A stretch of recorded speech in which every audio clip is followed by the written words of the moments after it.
இந்த மகர ராசிக்கு பார்த்தீங்கன்னு வச்சுக்கோங்க, காலபுருஷ தத்துவத்திற்கு 10வது ராசி கர்ம ராசின்னு சொல்லுவாங்க. ஆக்சுவலி இது கர்ம ராசியை பார்த்தீங்கன்னா கர்மங்களை போக்கக்கூடிய ராசி, இல்லை கர்மங்களை நிவர்த்தி செய்யக்கூடிய ராசின்னு சொல்ல முடியும். ஏன்னா இந்த ராசி தான் பார்த்தீங்கன்னா, இந்த ராசிக்காரங்கிட்ட போய் சும்மா ஒரு விஷயத்தை நீங்கள் சொல்லிட்டு வந்தீங்கன்னா போதும், உங்களோட பிரச்சனை எல்லாம் உடனே தீர்ந்துடும்.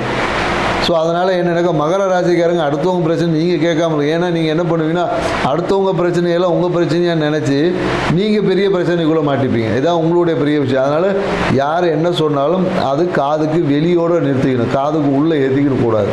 இதுதான் உங்களுக்கு மிகப்பெரிய ஒரு பரிகாரமே. ஏன்னா இப்போ இந்த ஜூலை மாதம் உங்களுக்கான பலன் எப்படி இருக்குன்னு பார்த்தீங்கன்னு வச்சுக்கிங்களேன், இந்த காலகட்டத்தில் நீங்கள் என்னென்னாக்கா உங்களுடைய பெரிய வியாதிகள், உங்களுக்கு தீராத பிரச்சனைகள் அப்படின்னு நினச்ச விஷயங்கள்லாம் தீர்க்கக்கூடிய பிரச்சனையாக மாறுவதற்கான ஒரு வாய்ப்புகள் இருக்குது. ஸோ அதனால் என்னென்னாக்கா நீங்கள் பிரச்சனைகளை தீராத பிரச்சனை தீர்க்கக்கூடிய விஷயமா இருக்குது. அதே போல் என்னென்னாக்கா இந்த வாகனம் சார்ந்த விஷயத்தில் கொஞ்சம் கவனம் தேவை. ஏன்னா வாகனத்தில் பயணிக்கும் போது வாகனம் நிறைய பேருக்கு விபத்து ஏற்படுவதற்கான சாத்தியக்கூறுகள் அதிகமாக இருக்குது. வாகனத்தில் போகும்போது மிகுந்த எச்சரிக்கை கவனம் தேவை. ஏன்னா வாகனத்தை ரேஷ் டிரைவிங்கில் இந்த காலகட்டத்தில் மகர ராசிக்காரங்க பண்ணக்கூடாது. அதனால் மிகுந்த எச்சரிக்கை. ஏன்னா இந்த காலத்தில் ஃப்ரெண்ட்ஸோடைய ஒரு தூண்டுதல் அதிகமாக இருக்கும். வாகனத்தை ஓட்டலாம், நீ ஓட்டு நான் ஓட்டுன்னு சொல்லி அந்த ஹார்ஸ் டிரைவிங் சொல்லக்கூடிய ரொம்ப வேகமாக பயணிப்பதை, குறிப்பாக வாகனத்தில் பயணிக்கிறது குறைச்சிக்கணும். ஏன்னா வாகனம் விபத்துக்குள்ளாவதற்கான சாத்தியக்கூறுகள் அதிகமாக இருக்கிறது.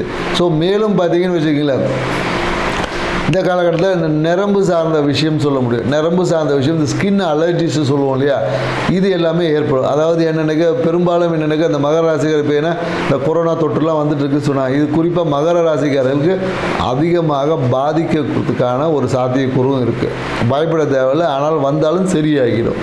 ஸோ நீங்கள் இதுக்கு என்ன பண்ணலாம் அப்படின்னீங்கன்னா, இப்போ மகர ராசிக்காரர்களுக்கு இந்த விஷயத்துலேருந்து வெளிவருவதற்கான பரிகாரம் என்னென்னாக்கா, எந்த விஷயம் நீங்கள் சாப்பிட்டீங்கனாலும் அதில் ஒரு 3 மிளகை கொஞ்சம் சேர்த்து சாப்பிட்டுங்க.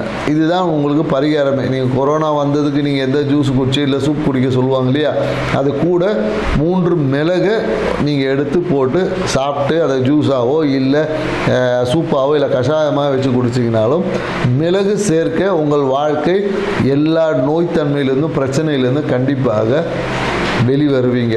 ஸோ அதனால் நீங்கள் மிளகை கையில் எடுத்துக்குங்க. மேலும் என்னென்னாக்கா இந்த சுக்குமல்லி விஷயம் சொல்லுவாங்க இல்லையா, அதையும் நீங்கள் சேர்த்துக்கலாம். ஏன்னா இங்கே என்ன சொல்லுவாங்க, சுக்குக்கு மிஞ்சிய மருந்து இல்லை, சுப்பிரமணிக்கு மிஞ்சிய தெய்வம் இல்லைன்னு சொல்லுவாங்க இல்லையா, நீங்கள் அதையும் நீங்கள் சாப்பிடலாம். ஏன்னா இந்த காலகட்டம் உங்களை நோய் தாக்கம் என்பது ஏதாவது ஒரு விதத்தில் நோய் தொற்றுகள் என்பது ஏற்படும். அது சளியாக இருந்தாலும் சரி, ஸ்கின் சார்ந்த விஷயமாக தான் சரி, அது உங்களுக்கு ஏற்படுவதற்கான வாய்ப்பு இருக்குது. அதுக்கான விஷயத்தையும் நம்ம உங்களுக்கு சொல்லிக்க. இப்போ இந்த காலத்தில் என்னென்னாக்கா மகர ராசிக்காரங்களுக்கு இந்த மனைவி சார்ந்த விஷயம், மனைவி மேலே ஒரு அதிகப்படியான ஒரு காதல் ஏற்படும். இல்லை வயசுக்கு இருக்கிறவங்கன்னா இந்த காலத்தில் காதல் மலர்வதற்கான ஒரு விஷயம் இருக்குது. ஸோ அதனால் எச்சரிக்கையாக இருக்கணும். காதல் மலர்றதுக்காக சரியான நபரை காதலிக்கணும் இல்லையா. தேவையற்ற யாராவது ஒரு பிரச்சனையை சிக்கி காதல் பிரச்சனைக்குரியவும் மாறிடும். ஸோ அதனால் காதலிக்கிறவங்களாக இருந்தால் ரொம்ப கவனமாக இருந்துக்குங்க. ஏன்னா காதல் பிரச்சனைக்குரியதாக மாறும். அதே கல்யாணம் பண்ண மனைவியை நீங்கள் காதலிச்சிங்கன்னா அது சுபமாக முடியும், சுகமாக இருக்கும். ஸோ மேலும் என்னன்னு சொல்லணும்னா, உங்களுக்கு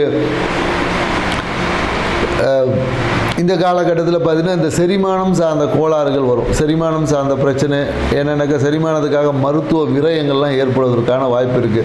ஸோ அதனால் உங்களுக்கு ஜீரணத்தன்மை, முறையான உணவு பழக்கம் இந்த காலகட்டத்தில் நீங்கள் மெயின்டைன் பண்ணிங்கன்னா மகர ராசிக்காரர்களுக்கு இந்த மாதம் சிறப்பான ஒரு மாதமாக இருக்கும். குறிப்பாக என்னென்னாக்கா இந்த உத்திராட நட்சத்திரக்காரங்க தான் ரொம்ப கவனமாக இருக்கணும். மகர ராசியில் உத்திராட நட்சத்திரக்காரங்களுக்கு தான் பிரச்சனை கொஞ்சம் வீரியமாக இருக்கும். ஸோ அதனால் உத்திராட நட்சத்திரக்காரங்க எப்போதும் நீங்கள் வெளியே போனீங்கன்னா கொஞ்சம் கவனமாக இருங்க. ஸோ ஏன்னா உங்களுக்கு தான் பிரச்சனைகள் வருவதற்கான சாத்தியக்கூறுகள் அதிகமாக இருக்குது. ஸோ மேலும் என்னென்னாக்கா இதே திருவோண நட்சத்திரக்காரங்க பார்த்தீங்கன்னா இந்த காலம் எப்படின்னா எந்த ஒரு விஷயத்தையும் இவங்களால உறுதியாகவே இருக்க முடியாது. ஏன்னா அது ராசி நட்சத்திர அதிபதி பார்த்தீங்கன்னா சந்திரனாக இருக்கிறதுனால இன்றைக்கி ஒன்று இருக்கும், நாளைக்கு ஒன்று, இப்படி மாறி மாறி மாறி இருக்கும்.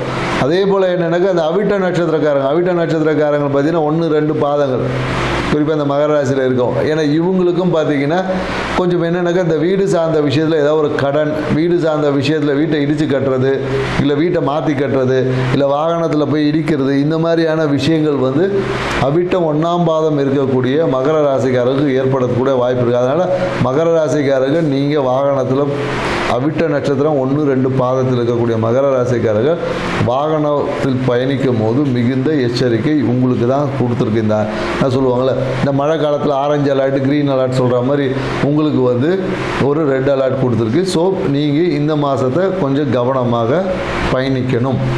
ஸோ அதனால் கொஞ்சம் எச்சரிக்கையாக இருங்க.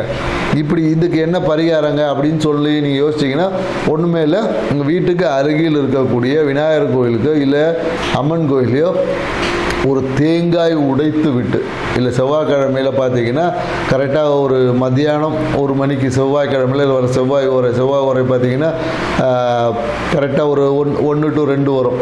ஸோ பார்த்தீங்கன்னா சூரிய உதயத்துக்கு ஏற்ற மாதிரி அது கொஞ்சம் முன்ன பின்ன வரும்.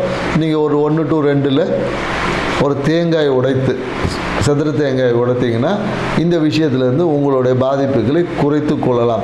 அதே போல் என்னென்னாக்கா வேகத்தை குறைத்து கொள்வதும் வேணும். ஸோ அவசரப்பட்டு அவசர முடிவுகளை இந்த காலகட்டத்தில் மகர ராசிக்காரர்கள் எடுக்கக்கூடாது. ஏன்னா இந்த அலாட்டே பார்த்தீங்கன்னா மகர ராசிக்காரர் எல்லா நட்சத்திரக்காரங்களும் இருக்கும். இதில் திருவோணம் நட்சத்திரக்காரங்க மட்டும் சின்ன விலக்கு இருக்குது. மற்றபடி உத்திராடம், அவிட்ட நட்சத்திரக்காரங்கள் 2 பேருமே மிகுந்த எச்சரிக்கையோடு இருந்து இந்த மாதத்தை நீங்கள் பயணிக்கணும். ஸோ அதனால் கவனமாக இருங்க, வாழ்க்கையை சிறப்பாக்கிங்க. நாங்கள் சொன்ன இந்த தகவல் உங்களுக்கு பிடிச்சிருந்தா சப்ஸ்கிரைப் பண்ணுங்கள், லைக் பண்ணுங்கள். மீண்டும் இது போன்ற ஒரு நல்ல தகவலோடு கும்பராசியில் சந்திப்போம். நன்றி, வணக்கம்.